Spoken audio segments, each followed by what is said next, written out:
Olá, muito boa tarde, seja bem-vindo a esta J Editors Talks dedicada ao imobiliário e à reabilitação urbana. O setor do imobiliário, como sabemos, foi um dos grandes responsáveis pela recuperação económica da crise de 2008. Nos últimos anos, Portugal assistiu a um crescimento imparável do imobiliário, com o volume de negócios a atingir valores recorde. Este crescimento ajudou a transformar as cidades, é verdade, com milhares de imóveis degradados a serem reabilitados. Contudo, a pandemia veio travar o crescimento do setor e trouxe muitas dúvidas sobre o seu futuro. É sobre essas dúvidas mesmo que nos vamos debruçar hoje com a ajuda dos nossos convidados, que passo a apresentar. Temos connosco Mariana Morgado Pedroso, diretora-geral da Architecture Home, José Dias, Sales Director da Hydro Building Systems, detentora da Tecnal, e vamos ter também mais à frente José Martos, CEO da Saint-Gobain Portugal, Nuno Garcia, diretor-geral da GES Consult, e Nelson Lages, presidente da ADEN, que porventura com alguns problemas técnicos se vão juntar a nós mais à frente. Mariana Morgado Pedroso, o crescimento do setor imobiliário, acompanhado aqui pela nova lei das rendas, permitiu a reabilitação de muitos edifícios que estavam degradados, dando uma cara nova às cidades. Eu pergunto-lhe se esta tendência para reabilitar veio para ficar. Olá, boa tarde, obrigada pelo convite. Sim, eu acho que esta tendência veio para ficar. Nós já assistimos a este movimento da reabilitação já há mais de uma década, não é? Já começamos com isto na altura de 2008, 2009, em que realmente começou a sentir-se que a reabilitação era uma área a intervir fortemente, e eu acho que a reabilitação não tem volta a dar, portanto as cidades têm que se manter em constante renovação. Existe ainda um parque edificado muito antigo e muitos edifícios por reabilitar, portanto não me parece que de repente, pandemia ou não, vamos deixar de ter que reabilitar o nosso edificado. Isso vale para as cidades todas no país e também no interior e mesmo em pequenas comunidades, em que também temos feito muitos projetos de reabilitação no Alentejo e no interior de Portugal, em vários sítios em que as pessoas realmente buscam, não é, alguma paz e, portanto, vão procurar outras localizações. Mas sempre a reabilitação continua a ser sempre uma grande componente do nosso mercado. Há dias, a pandemia trouxe aqui uma grande incerteza à economia, obviamente. Ao contrário do que muitos previam, o setor do imobiliário parece ter resistido a esta crise, apesar de haver aqui uma clara desaceleração no seu crescimento. O que é que podemos esperar, eu pergunto-lhe, agora que parece que estamos a regressar a uma, se tanto, proto-normalidade? Antes de mais, boa tarde e agradecer também o convite ao Jornal Económico. De facto, passamos por tempos socialmente muito conturbados e obviamente que nos trouxeram um conjunto de dificuldades, mas também de oportunidades em paralelo e, portanto, relativamente à construção, há dois fenómenos que eu penso que importam destacar, não só a quantidade de projetos que se entende que irão se iniciar de alguma forma para ajudar na recuperação económica, que é fundamental para todos os países da Europa neste pós-pandemia, mas também, acima de tudo, um conjunto de oportunidades que surgiram, uma vez que as pessoas, neste momento, por via do efeito da pandemia, vão privilegiar, digamos, que na sua componente de vida existe a maior qualidade nos espaços em que habitam. Portugal, em concreto, também eu penso que poderá vir a ser favorecido pela forma, de alguma forma, razoável com que ultrapassou toda esta pandemia e, portanto, iremos assistir a um conjunto de cidadãos do centro da Europa, especialmente, que irão eleger Portugal como seu local de residência principal ou uma segunda, digamos, uma segunda residência alternativa, por via, digamos, da paz social que existe em Portugal, por via das questões da segurança, mas também, acima de tudo, por via do nosso clima, que ainda assim continua a ser um clima bastante moderado e bastante apetecível, especialmente para os povos do centro da Europa. Portanto, eu diria que se nos focarmos nas oportunidades, seguramente que vamos ter tempos bastante animadores e positivos nos próximos anos em Portugal e eu diria na generalidade da Europa. Muito obrigado, José Dias. Mariana, a reabilitação tem sido uma enorme mais-valia para as cidades. Eu pergunto quais é que são os principais obstáculos para a reabilitação do espaço urbano, o que é que pode ser feito por parte do público ou por parte do legislador para ajudar este processo? Essa é uma pergunta muito pertinente. Efetivamente, eu acho que há passos que nós temos que dar no sentido de melhorar qualquer processo de projeto, não é? De arquitetura e engenharias, portanto, passa muito também pela parte camarária, portanto, isso é um tema recorrente que eu vou falando também muitas vezes quando temos a oportunidade de manifestar quais é que são as situações que realmente é preciso agarrar, não é? E tentar melhorar. Essa é uma delas, portanto, a relação do promotor privado com as entidades públicas, portanto, há sempre aqui uma necessidade de diferentes tempos, não é? E umas diferentes necessidades entre uns e outros que é preciso tentar aproximar. O promotor privado tendencialmente tem urgência, não é? Tem urgência em pôr o produto no mercado, tem urgência em começar as obras, e a parte pública tem falta de meios e tem burocracia por excesso, que impede que os dois se encontrem muito felizmente num ponto que seja bom para todos. Portanto, acho que há aqui uma necessidade clara da parte do legislador e das câmaras de tentar melhorar estes processos. Algumas câmaras vão fazendo esse trabalho, nota-se diferença, nós trabalhamos com muitas câmaras no país inteiro e notam-se diferenças claras de uns para os outros, portanto, efetivamente é possível acelerar o processo, é possível aprovar processos de uma forma célere e chegar aqui a um consenso que permita cumprir, obviamente, tudo o que são normas técnicas e legislação necessárias para que as coisas sejam bem construídas, não é? Isso não está em causa, é óbvio que é para cumprir, mas é também importante criar alguma agilidade para que o setor não fique dependente desse passo que muitas vezes demora. Portanto, essa é uma das coisas que eu acho que seria de apontar e tentarmos sempre todos encontrar soluções para que tal melhore, para que essa situação melhore. Outra coisa que eu aponto, que é uma situação muito atual e premente no mercado agora pós-Covid, ou durante este período de Covid e pandemia, tem a ver com os materiais de construção, as dificuldades que têm acontecido no setor da construção, com faltas de material em algumas situações que vão variando. Portanto, nós somos um país que está muito dependente da importação de produtos e, portanto, não produzimos muitas das matérias-primas que estamos a usar, e isso naturalmente tem um impacto na construção e temos sentido em várias obras preços que vão escalando, portanto, por falta de matéria-prima, obviamente, naturalmente aumenta o custo, não é? E em setores diferenciados, no aço, no PVC, na madeira, portanto vai variando, não é sempre a mesma matéria-prima que está em falta. Portanto, isso é uma situação muito atual que estamos a passar agora e que é preciso saber contornar também. Obrigado, Mariana. José Dias, como é que avalia a qualidade geral da reabilitação urbana que tem sido feita em Portugal? O que é que, na sua opinião, poderia melhorar? Já percebemos aqui algumas coisas. Sim, eu diria que há muito a melhorar.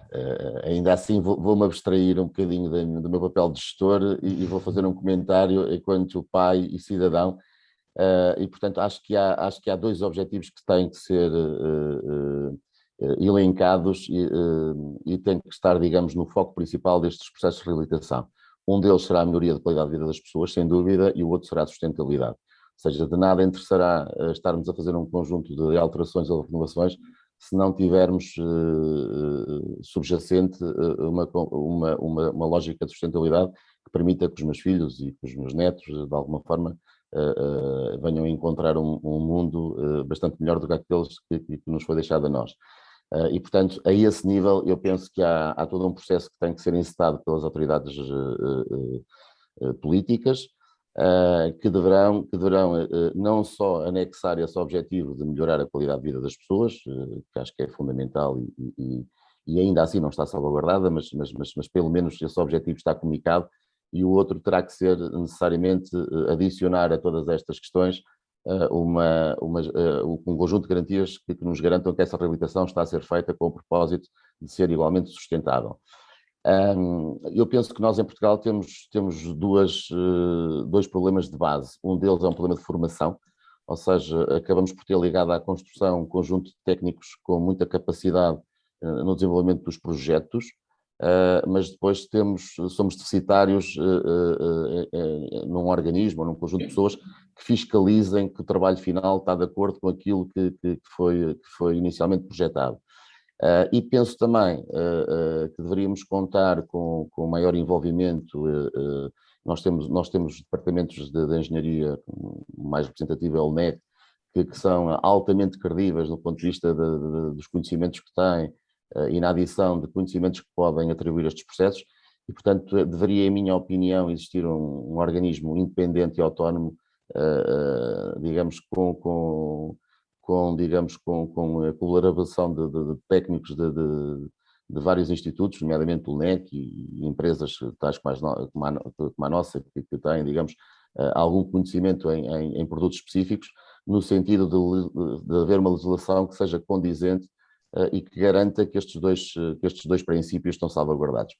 De que a reabilitação se faz no sentido de garantir que as pessoas passam a habitar melhor os seus espaços, com menos necessidade de recurso a energias, mas também por forma a garantir que esses processos, e eu repito-me, porque de facto acho que é importante, que sejam feitos com uma lógica de sustentabilidade.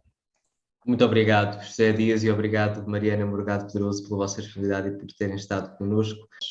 Vamos agora então à conversa com o Nuno Garcia, diretor-geral da GES Consult, e com José Martos, CEO da Saint-Gobain, que se juntou agora a esta JT Editors Talks. Sejam desde já muito bem-vindos, Nuno e José. Nuno, eu começo por si. O setor do imobiliário, como sabemos, foi essencial para a recuperação da crise de 2008. O que será preciso para que este setor possa alavancar a recuperação, aliás, da crise atual? Olá a todos, cumprimentar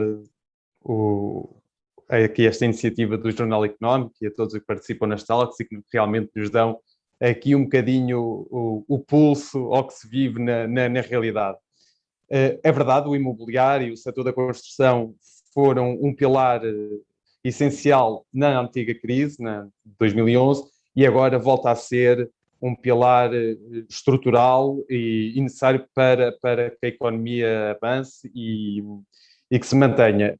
Nós, hoje, queremos continuar a trabalhar e, portanto, temos que dar condições para que o setor não pare e que continue a demonstrar esta resiliência que o caracteriza. Eu destaco as principais dificuldades que nós temos hoje para continuar a trabalhar, as dificuldades no licenciamento, é algo que acho que temos que conseguir, entre todos, entre as entidades, conseguir facilitar de maneira a que nós possamos fazer o nosso trabalho sem grandes paragens e com a melhor fluidez possível. Criar condições ao investimento, portanto, conseguirmos atrair investidores, seja com iniciativas para eles virem, que sejam fiscais, criar condições para que eles possam estar e queiram investir em Portugal, que tem todas as condições para que isso aconteça. Por isso, se nós conseguirmos reunir estas condições, tenho a certeza absoluta que o setor da construção e do imobiliário vai voltar a mostrar a sua capacidade e a solidez para, mais uma vez, ser um pilar importante na recuperação económica. Muito obrigado, Nuno. José Martos, o Plano de Recuperação e Resiliência prevê investimentos avultados na construção de habitações, o que levará, provavelmente, isto não é certo, ao aumento da atividade das construtoras. Ao mesmo tempo, temos aqui assistido a um aumento dos preços das matérias-primas, já há pouco Mariana referiu isso, e à escassez de mão de obra qualificada. Eu pergunto-lhe como é que vão estas circunstâncias refletir-se nos custos da construção e até, porventura, nos preços dos imóveis. Sim, boa tarde. Efectivamente, o período que as pessoas ficaram em casa fez que elas perceberam que precisavam de algumas melhoras em habitação, seja através da reforma ou seja através da aquisição de nova vivenda. E isto, consequentemente, tem traído uma forte demanda de imóveis. Esta demanda vai ainda acrescentar com os investimentos ou com as ajudas que o governo vai facilitar através do PRR, e, a la vez, estamos em período de aumento de matérias-primas. Para já, na minha opinião, não vejo condições que indiquem que esta situação vai mudar. Portanto, acho que no curto e médio prazo ainda vemos uma forte demanda no mercado para a habitação e ainda muitas pressões nos preços de matérias-primas e de fornecimento de matérias-primas. Por tanto, esto va a gerar un costo incrementado de materias-primas que vai refletir-se através da cadena de suministro da habitação. E, portanto, na minha opinião, vamos a experimentar uma pressão nos preços dos imóveis. E eu acho que os preços dos imóveis vão a incrementar. Obrigado, José Nuno Garcia. Como o José Marcos referia bem, a pandemia obrigou-nos, a todos os portugueses, a passar cada vez mais tempo nas nossas casas. Acha que isso se refletiu na procura dos compradores por soluções para melhorar até a qualidade das habitações e por arrasto a qualidade de vida das pessoas? Sim, é verdade. Nós nunca passámos tanto tempo em casa como se passou durante a pandemia. E isso é engraçado, nós notamos muito isso e nas intervenções de melhoria que são feitas, temos duas vertentes. As pessoas que querem melhorar as condições de habitação das suas casas, sejam isolamentos acústicos, né, que nós rapidamente percebemos que afinal ouvimos os vizinhos do lado e que nunca sonhávamos com isso, com as condições térmicas, ou seja, melhorias no seu conforto térmico, com a instalação de sistemas de aquecimento, ar-condicionado... Para contornar a pobreza energética, não é? A pobreza energética e, portanto, com a melhoria da caixaria, das janelas, com sistemas muito mais eficientes e que depois, no final, permitem baixar a conta da eletricidade, né? E depois melhorias gerais até da casa, da sua vivência, quer seja a criação do seu espaço de escritório para poder conciliar o trabalho remoto com viver em casa, né? De maneira que a nossa mesa de almoço e de jantar não fosse o nosso posto de trabalho, e, portanto, nós também notámos algumas preocupações com isso e algumas alterações, e depois melhorias normais.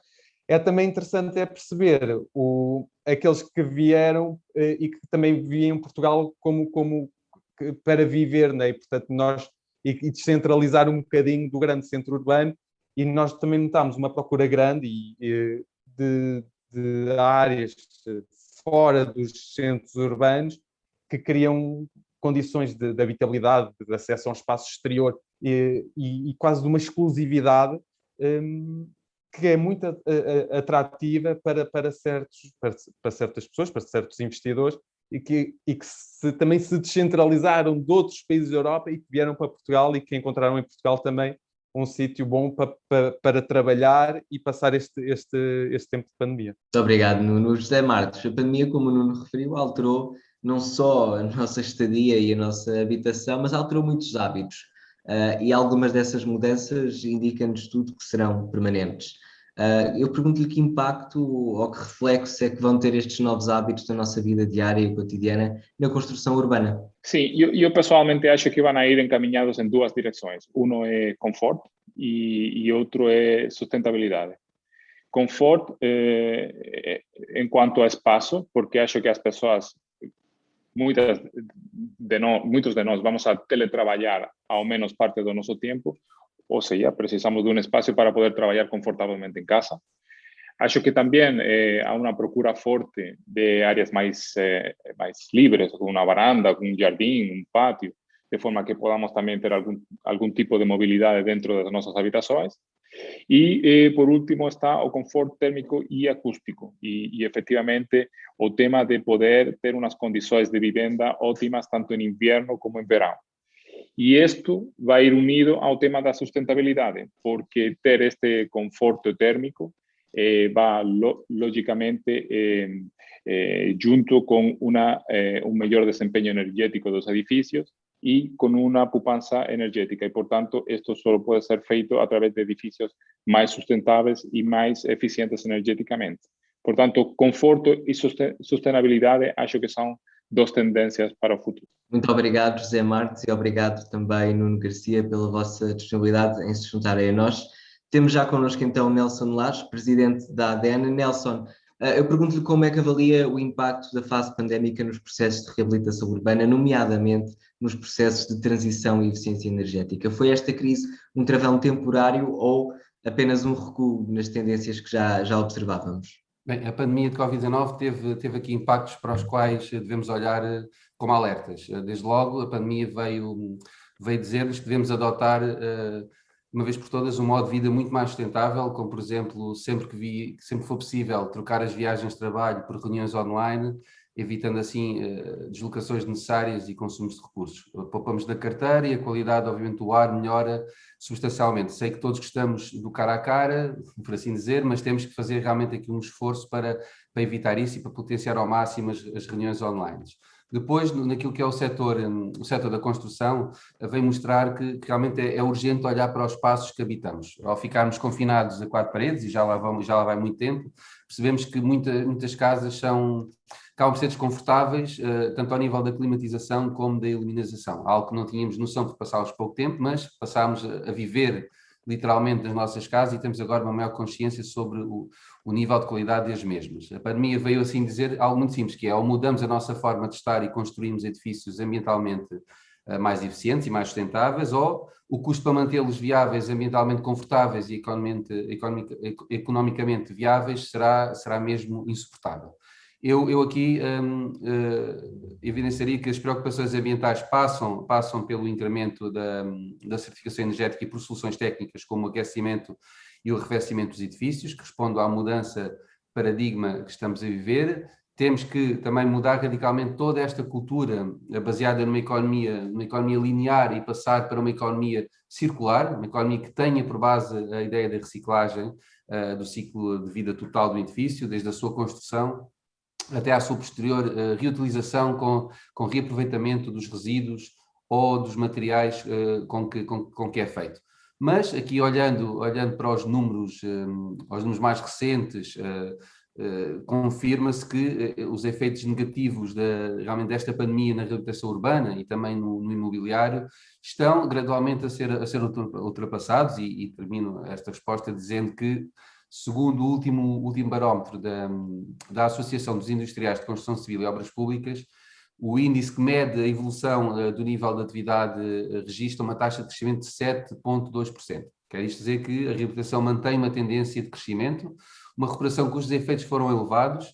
Por exemplo, em Lisboa, os meses de confinamentos fizeram cair em 30% o investimento no imobiliário, sendo o mais baixo dos últimos 5 anos. Nelson, e que desafios é que irão os setores que atuam neste mercado encarar daqui para a frente? Para que obstáculos é que se está a ADEN a preparar neste momento? Julgo que o maior desafio do mercado será a necessidade de incrementar a oferta habitacional, de modo aqui a dar resposta àquilo que são as reais necessidades das classes média e média-baixa. A aposta no mercado de arrendamento viável e não no atual será efetivamente outro desafio para os próximos tempos. É necessário uma maior articulação entre Estado e os privados no arrendamento acessível. Esta nova geração de políticas de habitação é também urgente desenvolver as sinergias geradas entre os municípios e o Governo Central, de modo a dar resposta aos que, tendo direito à habitação, não possuem os recursos necessários.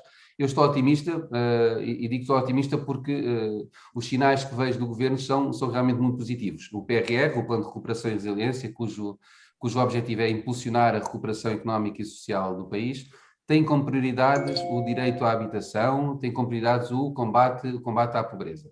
Outro fator a destacar é que o PRR prevê que a renovação dos edifícios terá que passar pela utilização de materiais mais sustentáveis e reciclados, de forma a tornar o seu uso muito mais eficiente a nível energético e também a melhorar o desempenho ambiental. Isto é muito importante. Há que apostar em materiais mais sustentáveis, há que apostar na categorização desses materiais. Um parque edificado feito com materiais mais sustentáveis é, em certa medida, um parque edificado muito mais eficiente. O PRR responde assim aos desafios, apresenta de certa maneira as reformas e possui os investimentos necessários para responder à crise. É a ferramenta que esperávamos. Não teremos outra oportunidade como esta e por isso há que tirar partido dela, envolvendo os vários intervenientes. Aqui no respeito ao papel da ADEN, a ADEN vai participar na divulgação do programa do Vale Eficiência, uma iniciativa do Ministério do Ambiente e Ação Climática, que vai atribuir um vale a famílias, no universo que pretende aqui ajudar numa primeira fase cerca de 100 mil famílias carenciadas. A ADEN também apoia tecnicamente a segunda fase do programa Edifícios Mais Sustentáveis, já lançados pelo Sr. Ministro do Ambiente, um programa do Fundamental que tem aqui disponíveis 30 milhões de euros e que visa ajudar as famílias a remodelar ou a fazer obras em casa para melhoria de eficiência energética das habitações. Eu diria por isso que há muitos instrumentos para responder aos desafios deixados pela pandemia. Este é mesmo o tempo de agir e a ADN está do lado da ação, e uma ação que tem como foco o cidadão e em parceria com o setor. Muito obrigado, Nelson Lage. Muito obrigado também a si que esteve desse lado. Já sabe que pode ver e rever estas e outras JE Editors Talks em JE TV, no Facebook e no YouTube do Jornal Económico. Da minha parte, uma boa tarde.